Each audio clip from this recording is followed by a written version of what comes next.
స్వచ్ఛత అంటే నందిని. నందిని పాలు మరియు పెరుగు. నమస్తే రమగారు. నమస్తే జయ. రమగారు స్టోరీ చెప్తారా? చిత్రమైన సమస్య కథే బాగుంది. పూర్వం అట ఓ మాహిష్మతి సామ్రాజ్యం అనుకో, దానికి ఒక ఖడ్గసేనుడు అని ఒక రాజుగారు ఉండేవాడు. చాలా బలశాలి, ఎక్కువగా వీరోచిత విద్యలు వచ్చినవాడు. తన కత్తిని నమ్ముకుని ఉండేవాడు. అతను తన ప్రతాపం మీద చాలా నమ్మకం. బోళ్ళని యుద్ధాలు చేశాడు, అన్నిట్లలో గెలిచాడు, రాజ్యాలు చాలా మటుకు స్వాధీనం చేసుకున్నాడు. బాగుండేది. అయితే ఒకనాడు ఒక స్త్రీ రోధిస్తూ ఈయన దగ్గరకు వచ్చింది, ఏడ్చుకుంటూ సభలో ఉండగా. ఎందుకమ్మా ఏడుస్తావు ఏమిటంటే, ప్రభు ఏం చేయాలి, కాలయక్షుడు నా భర్తను చెరపట్టాడు, చాలా ఇబ్బంది పెడుతున్నాడు, నా భర్తను విడిపించండి అని. కాలయక్షుడు ఎవడమ్మా అన్నాడు.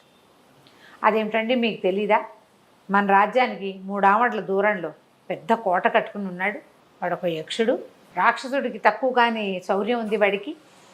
నా భర్తను పట్టుకున్నాడండి, వాళ్ళు ఎంతోమంది అమాయకుల్ని పట్టేస్తాడు, వదిలిపెట్టాడు అంటే. ఈయన ఆశ్చర్యపడి, ఏమిటి నాకు ఇప్పుడు తెలీదే, ఎవరు మన దగ్గరికి రాలేదు, సరే చూస్తాను నేను అన్నాడు. అరే ఈ మొత్తం గుంపునంతా వేసుకుని పోకుండా ఆయన తన ఖడ్గం మీద బోల్డ్ నమ్మకం కదా, కత్తిడాలు గుర్రం వేసుకుని వెళ్ళాడు. రాజ్యపు సరిహద్దులు దాటాక ఒక 3-4 ఆమడలు వెళ్ళాక పెద్ద కోట కనపడింది కొండ మీద. ఈ వైపు ఎప్పుడూ రాలా అతను. ఓకే, సరే ఎక్కాడు కొండ మీద. కొండవైపుకి ఎక్కేసరికల్లా కోట దగ్గరికి వెళ్ళి పెద్దగా కేకలు పెట్టాడు. ఎవడరా కాలయక్షుడు, రా బయటికి రా, నీ సంగతి చూస్తాను, మా దేశ ప్రజలందరినీ నువ్వు పట్టుకుంటున్నావుట, నీ సంగతి ఏంటో చెప్తాను, రామదేవని గట్టిగట్టిగా అరిచాడు. ఆ కాలయక్షుడు అన్న ఆయన లోపల నుంచి బయటకు వచ్చాడు. మామూలు మనుషుల కంటే కొంచెం ఎత్తున్నాడు, కాస్త ఎక్కువ ఎత్తు. అటు రాక్షసుడిలాగా లేడు, ఇటు దేవతా పురుషుడిలాగా లేడు, కొంత భీకరాకారం అనే చెప్పాలి. పక్కపక్క నవ్వుతూ వచ్చాడు. ఏమిటో నీ బాధ అని. నేను జయించడానికి వచ్చాను, తెచ్చుకో కత్తి, మన ఇద్దరం కలిసి ఫైటింగ్ చేద్దామన్నాడు ఖడ్గసేనుడు. నీకు తెలిసింది అదే, కత్తి తిప్పటం అంతే. రండి బాహుబాహి యుద్ధానికి అంటాడు, ఇద్దరు కలిసి యుద్ధం చేస్తారు, వాళ్ళని ఓడిస్తాడు ఈయన. ద్వంద్వ యుద్ధం, ద్వంద్వం అంటే డ్యువెల్ యుద్ధం చేసి రాజ్యాలను కూడా అతను అలాగే జయించాడు తన కత్తి మీద నమ్మకంతో. కాలయక్షుడు అన్నాడు పక్కపక్క అనేవాడు, ఏంటి నాతోటి యుద్ధం చేస్తావా నువ్వు, ఏది నీ కత్తి కూడా తీలేవు నువ్వు, నా రాజ్యానికి నా కోటకి చుట్టుపక్కల ఆమడ దూరంలో గాలి కదలాలన్నా నా ఆజ్ఞతోటి, కావాలంటే కత్తి తీసి చూపించు అన్నాడు. కత్తి రాదే బయటికి, నా కోటకి సమీపించిన వాడికి సొంత బుద్ధి ప్రవర్తించదు, వాడి ఖడ్గాలు కత్తులు వాడిని మాట్లాడతావు, నువ్వు మాట్లాడుతున్నావు అంతే, అంతకంటే ఇంకేమీ చేయలేవు నన్ను నువ్వు, నేను వద్దంటే నీ నోరు కూడా కదలదు అనేసరికి ఈయనకు చాలా కోపం వచ్చేసింది.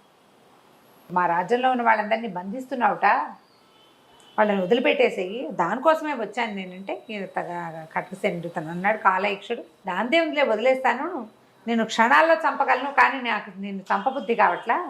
ఓ పని చేస్తా, ఒక ప్రశ్న అడుగుతా, సమాధానం చెప్పు, 1 ఏడాది సమయం ఇస్తాను అంటే ఒప్పుకున్నాడు. మరి ఇప్పుడు వదిలేసాపో అంటే రాజుకి అలా ప్రాణభిక్ష పెట్టించుకోవడం ఇష్టం ఉండదు. అతను ఏదో అడిగాడు, సమాధానం చెప్పామనుకోవాలనిపించి, అడుగు నువ్వేం అడుగుతావు అన్నాడు. ఒక స్త్రీ నిజంగా సంతోషించేది దేనికి, అది కనుక్కొని చెప్పమన్నాడు. రాజుగారికి కత్తిప్పడం వచ్చు, ఇవన్నీ ఏం తెలుస్తాయి ఆయనకి, ఆలోచించాడు. దేనికి సంతోషిస్తుంది, రాణిగారు ఎప్పుడు సంతోషించింది, దేనికి సంతోషిస్తుంది గుర్తే రాలా ఆయనకి.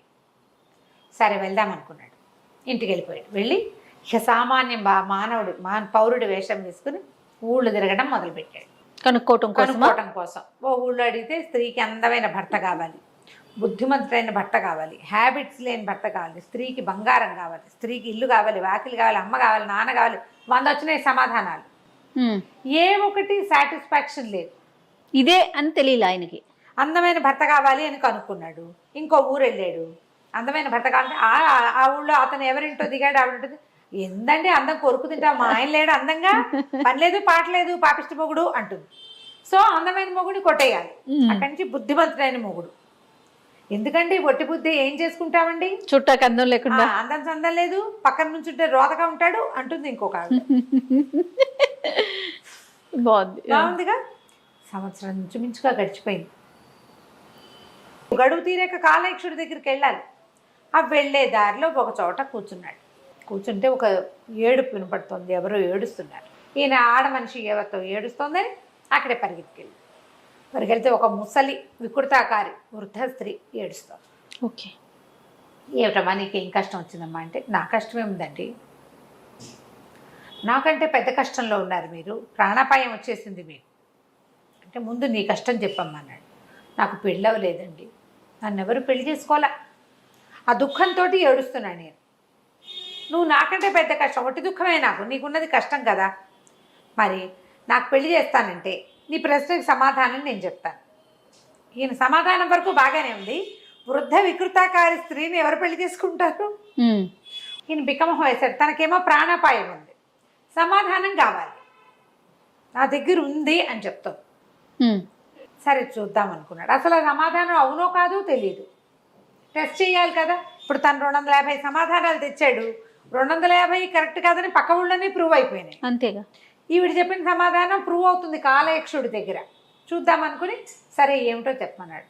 స్త్రీకి తన మాట కాదనకపోవటమే సంతోషాన్ని కలిగిస్తుంది. ఇంత సింపుల్ రమ్మగారు, నిజమే కదా. కాదనకూడదు. ఈయనకి కరెక్టే అనిపించింది. అక్కడి నుంచి కాలయక్షుడి దగ్గరికి వెళ్ళాడు.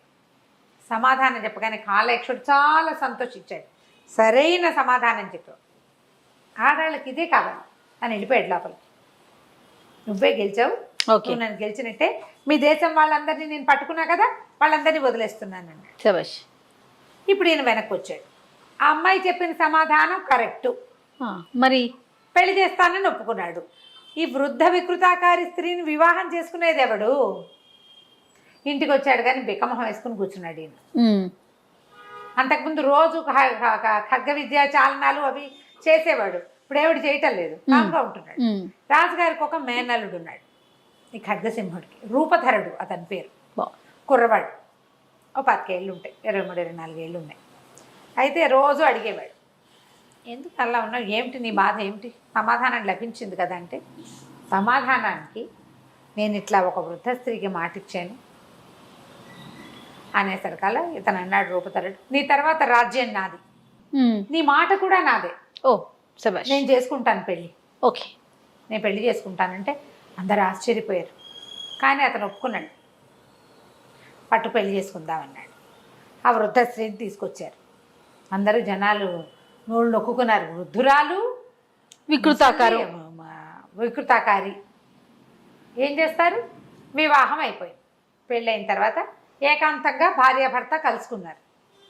ఈ రూపధరుడు గదిలోకి వెళ్ళేసరికల్లా అతను ఏం ఎక్స్పెక్ట్ చేస్తున్నాడు? వృద్ధ వికృత స్త్రీని పెళ్లి చేసుకున్నాడు కదా, అక్కడ ఒక చక్కని అందమైన అమ్మాయి ఉంది. తను ఆశ్చర్యంగా అమ్మాయిని అడిగాడు, ఎవరు నువ్వు అని. నేనే రూపధరుడి భార్యని, కొంతకాలం వృద్ధ స్త్రీ రూపంలో ఉండి శాపం తీరి ఇప్పుడు అందగత్తెన అయ్యానని. రూపధరుడు ఆశ్చర్యపోయాడు. అలాగా, నిజమా, నీకు ఎక్కడ శాపం తగిలింది? ఏంటంటే అది నువ్వు చెప్పే సమాధానం మీద ఆధారపడి ఉంటుంది. నీకు ఎలా ఈ శాపం తగిలింది, ఎలా నీకు విమోచనం అయింది అని అడిగాడు. నువ్వు ఇప్పుడు నేను ఒక ప్రశ్న అడుగుతా, నువ్వు దానికి సమాధానం చెప్పావనుకో, సమాధానం మీదే నా శాప విమోచనం అది పూర్తిగా ఆధారపడి ఉంటుందని. అమ్మాయి మహాద్భుత సౌందర్యవతి. మళ్ళీ ప్రశ్న. అయితే ఏం అడిగింది? నేను ఈ అందమైన శరీరంతో రోజులో కొన్ని గంటలు ఉండగలను, మిగిలిన గంటలు మామూలుగా మారిపోతా. నువ్వు చెప్పు, నీకు ఏ సమయంలో కావాలి ఇలాగా అని అడిగింది. సమాధానం చూడు, ఏం చెప్పుంటాడు? బహుశా పగలని అయి ఉండొచ్చు, ఎందుకంటే రాజు కాబట్టి మిగతా ప్రజలందరూ కూడా ఆమెని గౌరవించాలనే ఆలోచన ఏమన్నా ఉందేమోనని నాకు అనిపిస్తా ఉంది. మరి నీ ఇష్టమే నా ఇష్టం అన్నాడు. ఓ మాదమ్మ కథలో ముందు సమాధానం ఏంటి? ఆడవాళ్ళకి తమ మాట కాదనకపోతే వాళ్ళు సంతోషించేది ఎప్పుడు? వాళ్ళ మాట నో అని చెప్పకూడదు. అది నువ్వు ఎలా అంటే ఎట్లా, ఏమంటే నేను ఇలా అనుకున్నా అలా కాదు అనగానే వీళ్ళకి డక్కు పడిపోతుంది అక్కడ. నా మాట విన్నాడా, ఏనాడు నా మాట విన్నాడు, ఏం చేసినా ఇంతే ఈ ఇంట్లో అలా అనిపిస్తుంది. అలా కాకుండా నువ్వు ఎలా అంటే అలా, అలా ఈజ్ వెల్ అనాలన్నమాట. నీ ఇష్టమే నా ఇష్టం అనగానే ఆ అమ్మాయికి పరమానందం వచ్చేసింది. భర్తని సంతోషంగా కావలించుకుంది. రోజంతా కూడా నేను ఇలా ఉండగలను, నన్ను సంతోషపెట్టే మాట ఎవరు చెప్తారో అప్పుడు నేను పూర్తి స్వరూపం, నా శాపం సడలిపోతుంది, కాలయక్షుడి వల్లే నాకు ఇది వచ్చింది అని చెప్పింది. రూపధరుడు ఆ అమ్మాయి ఎంతో హాయిగా ఉన్నారు. తర్వాత ఆ రాజ్యానికి ఖడ్గసేనుడి తర్వాత రూపధరుడే రాజు. అది చాటించారు. స్త్రీలని సంతోష పెట్టాలంటే వాళ్ళ మాట చెల్లించాలి. ముందు ఏం చేయాలి దానికి? ఇది నా మాట, కథలో లేదు. మన మాటే వాళ్ళ మాట అయ్యేలాగా వాళ్ళని లైన్లో పెట్టుకోవాలి. అంతే. వాళ్ళు మన హితమే కోరేలాగా, వాళ్ళకి నచ్చింది కాదు, కుటుంబ క్షేమం కోరేలాగా నువ్వు గ్రేటు, నీకు చాలా బాగా వచ్చు, నీకు అన్నీ తెలుసు, ప్లాన్డ్గా చెయ్యి, డబ్బులు వేస్ట్ అవ్వకూడదు, టైం వేస్ట్ అవ్వకూడదు, నేను ఇబ్బంది పడకూడదు, నువ్వు ఇబ్బంది పడకూడదు, చుట్టాలకి ఇబ్బంది కాకూడదు, నువ్వు ఎలా ప్లాన్ చేస్తే అలా అనాలి. అంతే. అంటే ఆవిడ సంతోషంగా ఉంటుంది, చక్కగా జీవితం బాగుంటుంది.